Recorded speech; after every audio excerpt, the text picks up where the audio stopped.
Essa segunda parte do programa aqui no estúdio, o deputado estadual Jânio Mendes, nosso convidado para a gente trocar ideias, bater papo, falar sobre os temas aí importantes da nossa cidade, do nosso estado. Jânio, prazer enorme te receber, seja bem-vindo, bom dia. Prazer todo meu, Sidney, bom dia, obrigado a você por mais esse convite, parabéns aí por todo o sucesso. Acompanhei aí a transmissão da final do futebol de praia, né, o gol do empate do Kojak. Golaço. No Barra, né? O Henrique liderando o coral de um lado, enfim.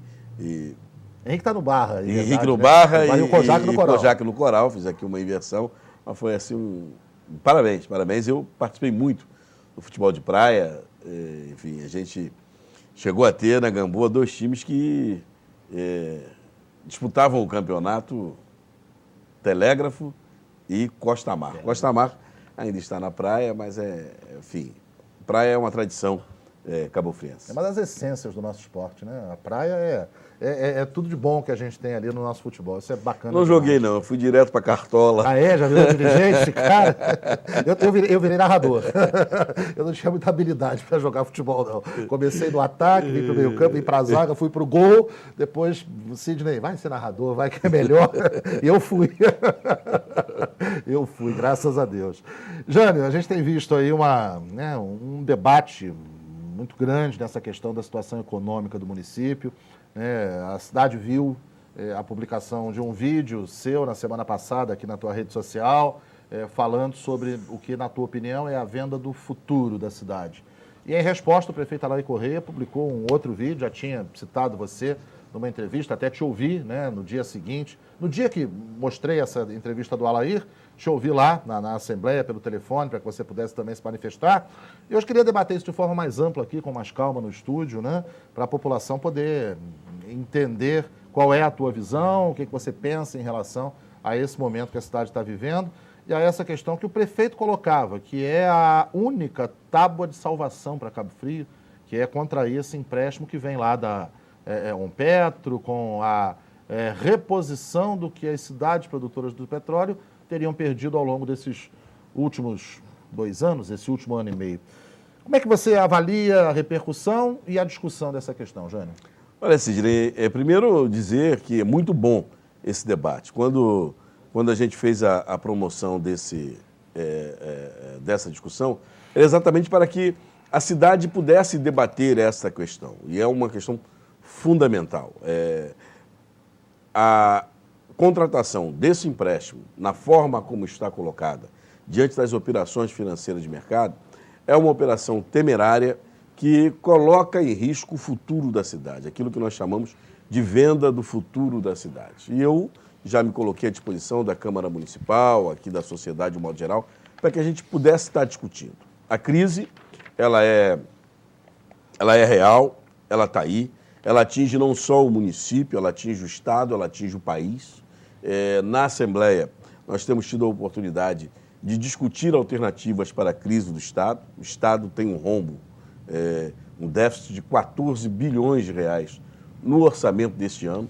É aquilo que é o buraco da Receita. O governador Pezão encaminhou para a Assembleia várias propostas que nós discutimos exaustivamente e aprovamos por unanimidade.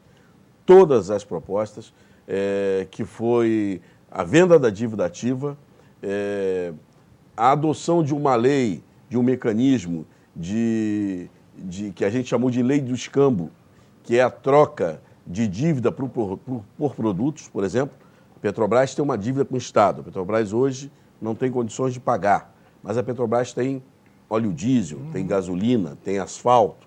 Então ela vai pagar ao Estado com produtos. Isso, a Petrobras vai pagar ao Estado aproximadamente 3 bilhões de reais em produtos, né? Uma alternativa à lei do escambo. A utilização do fundo do judiciário, com 6 bilhões de reais. O que é isso?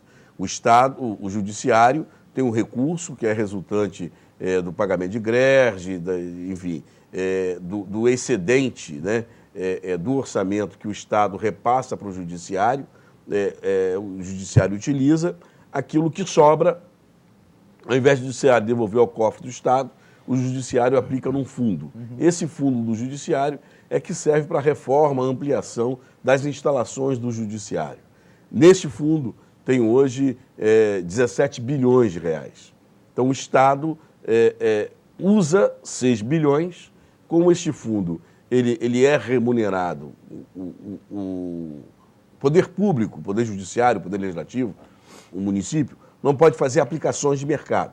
Então, ele deixa esse dinheiro com rendimentos no banco. Então, o Estado usa esse recurso e paga quando for devolver ao Fundo Judiciário, devolve com rendimentos do banco, que é um dinheiro público. Então, aquilo que chama-se de empréstimo do fundo. Uhum. É empréstimo por quê? Porque tem que devolver. Mas, na verdade, é uma operação de utilização de dinheiro público.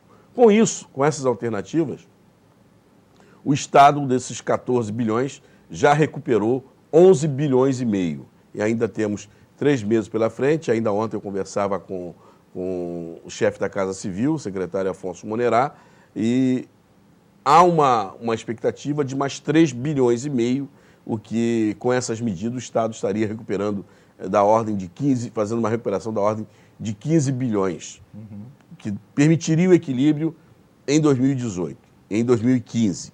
Para 2016, há uma previsão de um déficit de 11 bilhões. E as alternativas utilizadas em 2015 não podem ser utilizadas em 2016. Então, a solução é aumentar a receita. Está aí o governador empenhado lá em Brasília, nós temos acompanhado o governador Pezão, na criação da CPMF. Ele chegou a dizer que não tem jeito para 16, se não surgir essa receita nova. Se não surgir essa receita nova com a CPMF.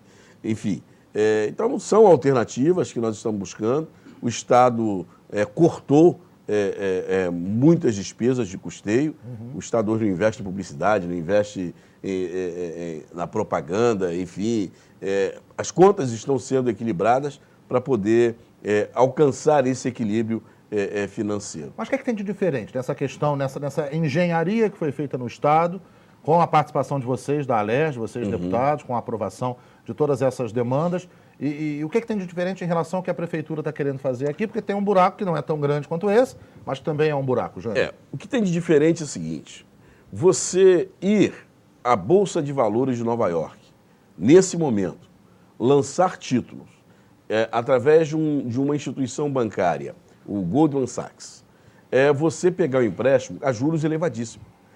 Ontem nós começamos na Assembleia a discussão de um outro empréstimo do Estado, junto ao BNDES, com taxas de juro TJ, que é dinheiro do governo federal, com BNDES, TJLP, juros aí na casa de 8% ao ano. É diferente de você pegar o empréstimo em dólar com lançamento de títulos na Bolsa de Nova York. Juros estratosféricos que vai gerar um endividamento que a cidade ela vai ficar impedida de fazer investimento pelos próximos 20 anos, porque vai estar pagando juros dessa dívida. Essa mesma autorização que o Senado deu para os municípios, deu também para o governo do Estado. E, numa reunião com a equipe econômica, nós participou a equipe política, a equipe econômica do governo, foi descartado. O Estado não vai utilizar esse mecanismo de recorrer ao Goldman Sachs para fazer essa operação. O governador, inclusive, disse isso aqui na reunião de prefeitos em Macaé, junto com o presidente da Assembleia, Jorge Pisciani. O Estado não vai utilizar e orientando os municípios a que não façam. Por quê? Esse banco Goldman Sachs é o mesmo que está aí envolvido na história da Grécia, na quebradeira da Grécia, é o mesmo envolvido na crise da Bolsa de Nova York, na crise de 2009. Né? Ele tem a expertise de buscar papel, aquilo que chama no mercado de papel podre, mas que no futuro vira recurso. Por quê? Poder público não quebra. Você nunca viu o poder público quebrar. Ele passa por crise. A quebradeira é momentânea. A Grécia quebrou. Só que o Estado não faliu. A economia da Grécia é viável. Daqui a pouco ela retoma. Só que para retomar, o caminho é mais longo, porque primeiro tem que pagar esse empréstimo que foi feito para pagar parte da dívida numa operação equivocada. Então a mesma coisa é o município. O município vai falir? Não, ele não vai falir. Ele quebra e depois retoma a sua economia. O problema é que essa curva de baixo, ela é muito longa quando você faz um endividamento dessa natureza. Então, nós vamos ficar 20 anos pagando. E tem um aspecto, um outro aspecto dessa operação, né? Que o município ele já vendeu ao Banco do Brasil essa participação especial. O município, em 2013, contraiu um empréstimo de 80 milhões de reais junto ao Banco do Brasil, dando como garantia as parcelas de participação especial de royalties do petróleo. Aquilo que o município alega hoje que perdeu, e de fato perdeu, mas só que ele já vendeu. E depois de 2014, mais 31 milhões, que dá um total de 111 milhões. Que o que está fazendo a diferença da crise em Cabo Frio com os demais municípios, é porque hoje Cabo Frio, quando ele recebe a sua parcela, ele recebe deduzido daquilo que já está comprometido com o Banco do Brasil, que vendeu para o Banco do Brasil. Tanto assim que o município agora foi à Justiça, pediu uma liminar para suspender esse pagamento do Banco do Brasil. Por quê? Porque o Banco do Brasil, alegando o seu direito por contrato, ele já deu os 111 milhões à Prefeitura e agora quer as parcelas desse empréstimo, cumprindo o contrato de pagamento, né? A Justiça temporariamente suspendeu, né? E está aí nessa discussão judicial. Isso produz um outro reflexo, né? Que é a inscrição da Prefeitura no CADIM, no Cadastro de Inadimplentes.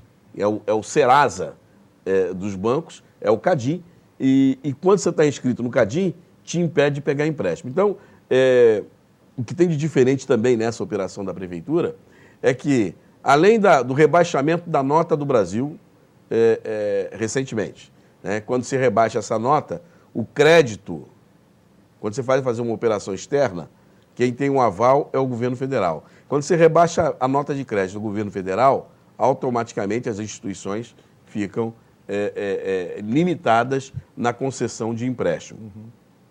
Rebaixou-se a nota da Petrobras, né? A garantia é a receita de royalties do petróleo. Quem produz royalties do petróleo é a Petrobras. Quem produz petróleo, quem prospecta petróleo e paga royalties é a Petrobras. Com sua nota rebaixada, a garantia é diminuída. E, com a inscrição da Prefeitura no CADIM, você criou um ambiente extremamente negativo para qualquer alternativa de concessão de empréstimo de qualquer natureza. Você acredita que nenhum desses municípios, porque o prefeito disse que a Onpetro é que está intermediando isso, mas o contrato não é feito com a Onpetro, seria feito com cada município. Você acha que até porque a Onpetro não tem receita. A Onpetro é uma associação dos municípios. Não tem como garantir nada. Não tem como garantir nada. Né?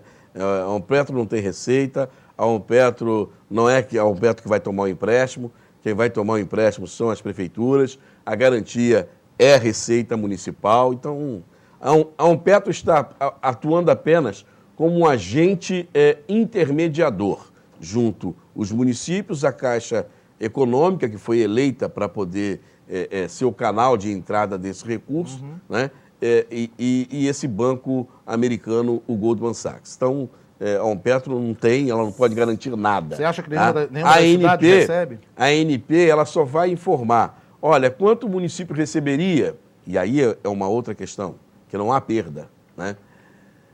Quanto o município receberia se o dólar estivesse em X, se a produção de petróleo estivesse nesse patamar e se a cotação internacional do barril fosse X. É isso que a Onpetro vai dizer. Não. Só que o que mudou? A cotação do barril diminuiu. O dólar explodiu. O dólar explodiu. A produção cresceu. Esse equilíbrio não existe perda. É da regra do jogo. Quem vive de royalties do petróleo sabe que uma hora está lá em cima, o barril está a 100, a oscilação média do barril de petróleo é 30%. Né? Se você avaliar, a ANP fez um estudo para a gente na Assembleia Legislativa, a manutenção do preço do petróleo na casa de 50, 60 dólares, em baixa, vai se dar por uns 10 anos. O petróleo não volta a 100 dólares o barril, na previsão da ANP, em uma década. Mas corre o risco de cair para aquele patamar abaixo de 40, 30, 20? Esse risco corre. Por quê? Porque houve um acordo, que é a lei de oferta e procura. Né? os Estados Unidos fez um acordo com o Irã. O acordo com o Irã joga no petróleo, no mercado, uma demanda de petróleo muito grande que o Irã tem represada ao longo de décadas de embargo econômico. Então o Irã precisa fazer dinheiro, tem petróleo, vai jogar petróleo no mercado e isso vai manter o preço em baixa. A Arábia Saudita derrubou o preço do barril do petróleo, colocando petróleo no mercado, junto com os Estados Unidos, numa combinação. Os Estados Unidos botou o óleo de xisto e a Petrobras e a Arábia Saudita aumentou a sua oferta. Agora entra o Irã também colocando mais uma oferta grande de petróleo no mercado. Com isso, muito petróleo, preço em baixa. Então, o cenário é esse. Existem estudos que apontam o preço do barril entre 30 e 35 dólares, que seria um cenário extremamente negativo. Já há um cenário mais pessimista entre 25 e 26 dólares. Né? Isso é extremamente pessimista, por quê? Porque isso vai levar também a uma estratégia de mercado, né? Uma retração na produção. É hora de tirar petróleo do fundo do mar a esse preço. Por exemplo, o custo, por exemplo, a Petrobras, para produzir petróleo no pré-sal, ela produz petróleo a 30 dólares, o custo de produção. Se o petróleo está a 25 dólares, não vale a pena tirar. Então, é melhor deixar a reserva, diminuir a produção e esperar o momento oportuno. Então, tudo isso leva para a gente a incerteza. Essa incerteza, ela vai para o mercado. Se o que você tem como garantia é essa produção de petróleo, então a sua garantia, ela faz com que o que você tem na mão, ele tenha uma redução de valor. Quando ele tem essa redução de valor, o que o cara faz, o banco faz? Bom, os juros é mais elevado, porque o meu risco é maior. Né? Então, é uma operação que, por todos esses aspectos que a gente está falando aqui, tentando traduzir para uma linguagem acessível, uma linguagem popular, para que as pessoas entendam, mas é toda essa engenharia econômica que envolve esse empréstimo e que representa os riscos. O município não pode entrar num jogo desse sem saber as regras do jogo. Né? Isso é um comprometimento com o futuro da cidade. Vou dar um exemplo muito claro a você. Aqui do lado, em Rio das Ostras, o município fez uma parceria público-privada, chamada PPP, né, com a Odebrecht, e deu como garantia 10% das receitas de royalties do petróleo. Foi feito o contrato, iniciou a PPP. A receita de petróleo caiu, né? Ou seja, o contrato ficou inexequível. O que a Odebrecht fez? Foi à justiça e fez prevalecer 10% de retenção do valor da data do início do contrato, para manter o equilíbrio do contrato. Sabino foi à justiça, conseguiu uma liminar aqui na Justiça de Rio das Ostras, no tribunal perdeu e a Odebrecht está retendo a receita, além dos royalties do petróleo, além dos 10% dos royalties do petróleo do município de Rio das Ostras. Deu uma ideia, quando Rio das Ostras recebeu 8 milhões de reais de participação especial, a Odebrecht foi lá e papou os 8 milhões, ao invés de 800 mil reais, que seria 10% dos 8 milhões. Dos 8 milhões. Então, é essa relação contratual que gera dúvida, que gera incerteza e que coloca em risco o futuro da cidade. São cláusulas contratuais que são feitas e são elaboradas para garantir o direito de quem concede o empréstimo, de quem bota o dinheiro no fogo. Falando de uma linguagem bem popular, o banqueiro não vai perder jamais. Não vai perder jamais. Nunca. Né? Eu vi no vídeo do prefeito, o prefeito faz uma conta como se ele fosse pegar 300 milhões e pagar 100 milhões, como se o banco fosse uma casa de caridade, ainda mais banco americano. Então, tudo isso não existe. Né? Essa conta é uma conta absurda, como absurdo é a taxa de juros que é imposta, né? Foi feita uma simulação pelo Instituto Federal Fluminense de Campos, técnicos utilizando uma taxa média de 16% ao ano, que é o dobro da TJLP, e chegou-se aí uma quantia para Cabo Frio, projetando o valor de Cabo Frio, que inicialmente falou-se em 320, 350 milhões de reais, perto de 2 bilhões de reais em 20 anos. Daria aí um valor absurdo a se pagar, da ordem de 120 milhões de reais ao ano somente de juros dessa Por um empréstimo na casa dos 200 e poucos milhões. Por empréstimo na casa de 320, 320. Isso geraria uma contrapartida ao longo desse tempo de 2 bilhões. Isso. Por isso que ganhou o título de venda do futuro, que não foi dado por mim, isso foi dado pela Universidade Federal do Norte Fluminense, pelo Instituto Federal Fluminense e o Observatório Social de Campos, que fizeram todos os estudos, todas as simulações, a partir de dados econômicos, científicos, né, e desencadeou toda a campanha. Por toda essa análise, então, você acha que nenhum município consegue receber esses recursos? É difícil que algum consiga? Campos, eu acho muito difícil, principalmente o governo federal, que vai ser o avalista da operação, já emitiu, inclusive, uma portaria do Ministério da Fazenda, o ministro Joaquim Levy, suspendendo todas as operações de crédito internacionais em favor de estados e municípios brasileiros. Uhum. Tá? Nós não somos uma ilha, nós estamos dentro de um cenário nacional. Tá? E quando você vai ao exterior tomar um empréstimo, você tem que ter o aval do governo federal. Então eu acho muito difícil. E a partir daí, qual é a saída? Eu volto a afirmar o que o prefeito disse numa entrevista que concedeu aos colegas, nessa pergunta fui eu que fiz, e ele dizia que Cabo Frio é uma cidade que não é mais aquela cidade rica, chegou a dizer assim, é uma falida. Eu tenho que interromper um monte de projetos, parar com o cartão da passagem, etc, etc.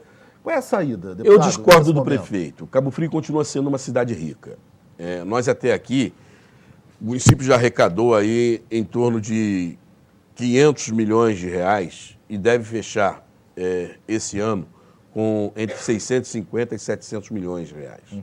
Para uma cidade com 200 mil habitantes, se a gente olhar o cenário nacional, nós continuamos uma cidade rica. A gente voltou à receita de 2012. Tá. É isso que aconteceu com Cabo Frio. É isso que aconteceu com o estado do Rio de Janeiro. Você volta à receita de 2012. A receita de 2012 é 700 milhões de reais. 700 milhões de reais, quem disse que Cabo Frio com 700 milhões de reais é uma cidade rica, não fui eu, não. Eu estou dizendo hoje. Mas estou repetindo aqui o que disse o prefeito Alair várias vezes, inclusive aqui em seu programa, né, que uma cidade com 200 mil habitantes à época, com 700 milhões de reais, era uma cidade rica, era uma cidade milionária. Né? Pode buscar aí qualquer um da imprensa nos arquivos que vão achar essa fala do prefeito. Uma cidade rica, uma cidade milionária, com 700 milhões de reais. Então nós voltamos a 700 milhões de reais. Continuamos sendo uma cidade rica. O que precisa ser feito? É preciso que haja uma redução de custo. É preciso que haja transparência nos gastos públicos. Você não pode, no momento de crise, não é hora de se endividar. Há pouco saiu daqui o Renato Marins que dizia isso, mas sim de cortar custo. Hoje nós continuamos com uma cidade com uma estrutura inchada. O prefeito disse, em março, que ia reduzir a folha de pagamento. E a folha de pagamento de agosto é maior do que a folha de março. Então não houve redução. Não houve enxugamento das secretarias. O tamanho da máquina pública continua o mesmo. Né? Não houve redução de contratos. Os contratos foram mantidos. O que não há é pagamento dos contratos. Eu defendo que você faça um enxugamento da máquina pública. É impossível a cidade ter o número de cargos comissionados que tem. Nós temos hoje aproximadamente 4 mil cargos comissionados, 6.500 servidores efetivos, 3.500 servidores contratados. É uma máquina super inchada, é um elefante. Nós precisamos diminuir esse tamanho da máquina. É o primeiro passo para ajustar as contas públicas e atrair investimentos. Né? a gente está vendo o esvaziamento econômico da cidade. As empresas saindo da cidade e indo para outros municípios, além daquelas que fecham em razão da crise. Fechar em razão da crise é uma realidade, está atingindo a todo mundo. Agora, você vê uma Boibon sair de Cabo Frio para São Pedro da Aldeia. Você vê uma Prolago sair de Cabo Frio para São Pedro da Aldeia. Você vê uma Fiat sair de Cabo Frio para São Pedro da Aldeia. Você vê uma Marbella sair de Cabo Frio e ir para São Pedro da Aldeia. Essa semana fiquei sabendo que a Itaipava está saindo de Cabo Frio e indo para São Mateus, em São Pedro da Aldeia. Isso é menos emprego na cidade, é menos receita de ICMS, é menos dinheiro que circula na cidade. Quando uma Coca-Cola vai para São Pedro da Aldeia, o bar de Cabo Frio, o comércio de Cabo Frio, que trabalha com venda, paga imposto para São Pedro da Aldeia, porque o ICMS é recolhido na nota, e a nota sai como base município de São Pedro da Aldeia. Então, você assistir esse esvaziamento da cidade, de braços cruzados, sem fazer nada para estimular o crescimento da economia, isso é muito ruim.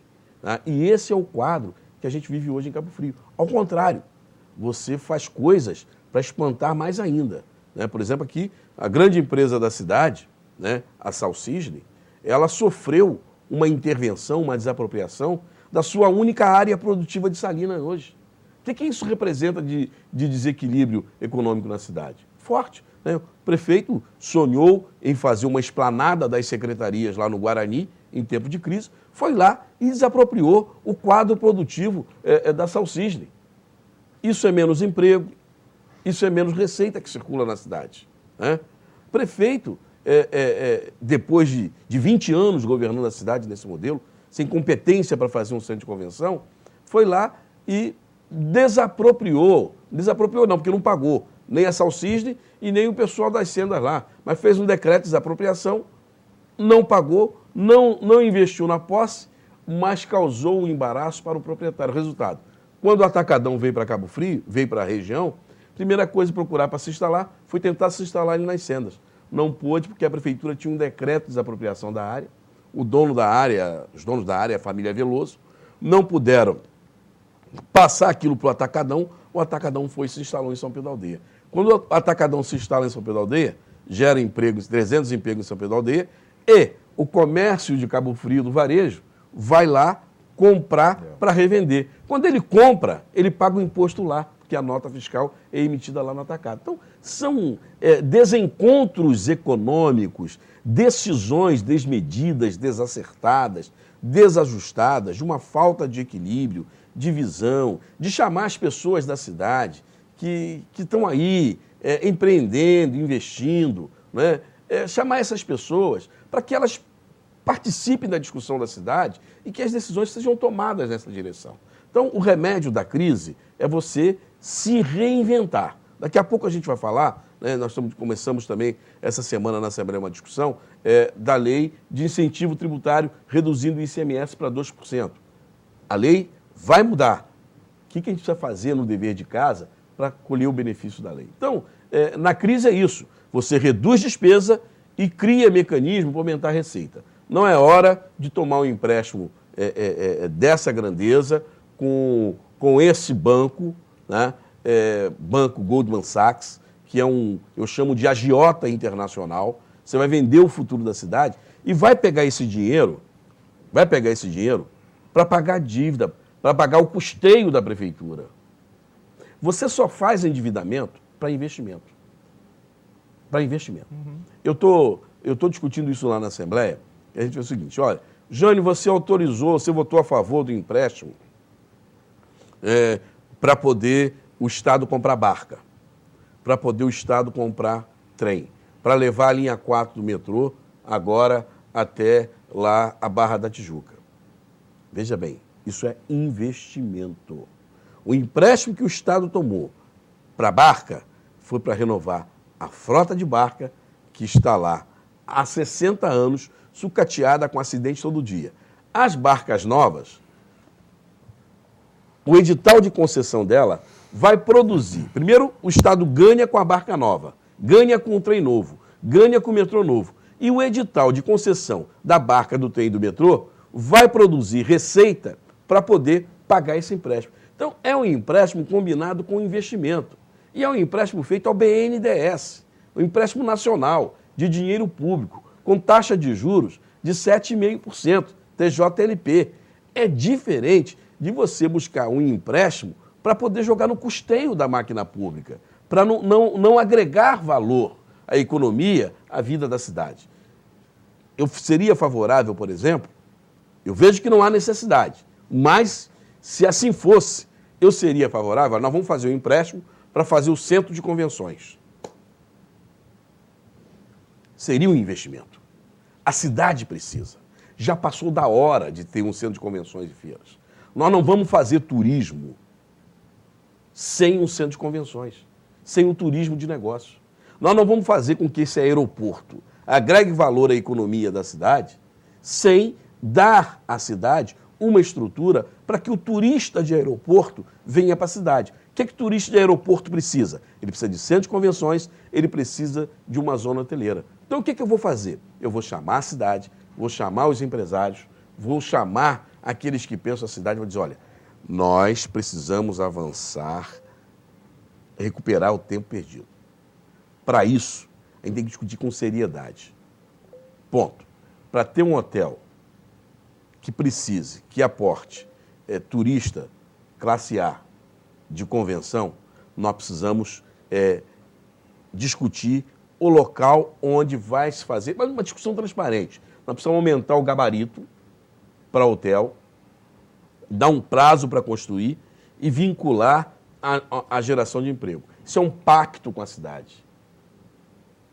Então, governar hoje é fazer pacto, de forma transparente. Equilíbrio ambiental, preservação ambiental, mais realidade econômica. Vamos chamar isso, vamos fazer essa parceria, definimos a área, em audiência pública, deu-se essa concessão. Vamos buscar esse empréstimo para fazer o centro de convenções, para a gente antecipar, vamos fazer isso. Mas isso conversado com a cidade. O tempo da crise, volto a repetir, é um tempo propício para crescimento. O amor se fortalece na crise, a relação conjugal se fortalece na crise, o empreendimento cresce na crise. Você tem um comércio, entrou a crise, é quando você vai observar onde é que está o desvio, onde é que está a gordura, para poder equilibrar. É onde você vai mudar um modelo de gestão para fazer um modelo de gestão eficiente. Esse é o tempo de crise. E não de você fazer uma dívida e continuar com aquele mesmo modelo que te levou à crise. É o que está acontecendo com Cabo Frio. Se não mudar esse modelo, nós vamos afundar cada vez mais. Hoje, a gente tem a maior receita da nossa história. Sidney, o Alair teve o privilégio de ser prefeito de Cabo Frio em 2013. Cabo Frio arrecadou 880 milhões de reais. Alair teve o privilégio de ser prefeito de Cabo Frio em 2014. Cabo Frio arrecadou 920 milhões de reais. Alair ainda teve a ousadia de ir ao Banco do Brasil e pedir, entre 2013 e 2014, 111 milhões de reais emprestado. Isso em 2 anos significa 2 bilhões de reais. Onde foi parar esse dinheiro? A única obra da cidade é aquela obra da orla da Praia do Forte. Por muitos e por mim considerada desnecessária, porque quebrou uma obra pronta para fazer outra, quebrou uma pista de skate para fazer outra, recém-inaugurada para fazer outra. Você vai no Guarani, a obra parou. Você vai na Joaquim Nogueira, a obra parou. Você vai no centro de reabilitação, ele pegou pronto, não conseguiu abrir. O restaurante popular ele pegou pronto, não conseguiu abrir. O asilo ele pegou semi-pronto, não conseguiu terminar. E aí você vai vendo a cidade parada. Onde foi parar o dinheiro da cidade? É para esse mesmo saco sem fundo que nós vamos botar mais 320 milhões de reais e comprometer 2 bilhões de reais do futuro da cidade? Então, quando eu venho para essa discussão, eu venho para promover esse debate, que a cidade tem que participar desse debate. Eu não concordo com esse modelo. Eu sou um cabofriense. Eu tenho amor profunda à cidade. Eu tenho responsabilidade. Sou um homem público. Tenho um mandato delegado pelo povo. Então eu não posso fingir que não vi. Eu fico imaginando aqui, passa um filme, né? Quando você vê as obras do passado de ousadia, com muito menos dinheiro, né? De Hermes Barcelos, de José Bonifácio, do próprio Alair, quando fez a nova ponte. O que foi feito agora, quando se teve muito mais dinheiro? Quero usar ele mesmo como exemplo, quando repaginou a cidade, asfaltou a cidade toda, mudou a cara da cidade, com muito menos dinheiro. Então, Alair, compare você com você mesmo e responda à população onde você enfiou o dinheiro da cidade hoje. É isso. Eu tenho recebido aqui, né, alguns telespectadores estão dizendo sobre essa questão de São Pedro. Aliás, está vindo mais um empreendimento para São Pedro de grande porte, né? Vai começar daqui a pouco. Hipermercado Costa do Sol, né, que é do grupo Presunic. Trazendo um novo investimento. Né? E tem gente dizendo aqui, eu não consigo me instalar em Cabo Frio. Né? Tem um outro problema sério aqui na cidade. Tem empresários que estão com imóveis construídos na cidade há algum tempo, que não tem carga de energia suficiente para fazer esse imóvel funcionar, ou para abrir um estabelecimento comercial, ou para alugar esse imóvel. Né? E aí a gente tem que jogar pesado com a Ampla. E eu estou batendo pesado, já pedi uma CPI na Assembleia. A Ampla, desde que a Sérgio foi privatizada, a Ampla não fez a reforma da subestação. A capacidade da subestação é a mesma de 20 anos atrás. Isso é um absurdo. Você tem hotéis na cidade funcionando com gerador. Você tem um shopping lá em Tamoios funcionando com gerador, com gambiarra de obra. Você tem condomínios funcionando com gambiarra de obra. Uma cidade empreendedora não pode se dar ao luxo de não ter estrada, energia, água, saneamento.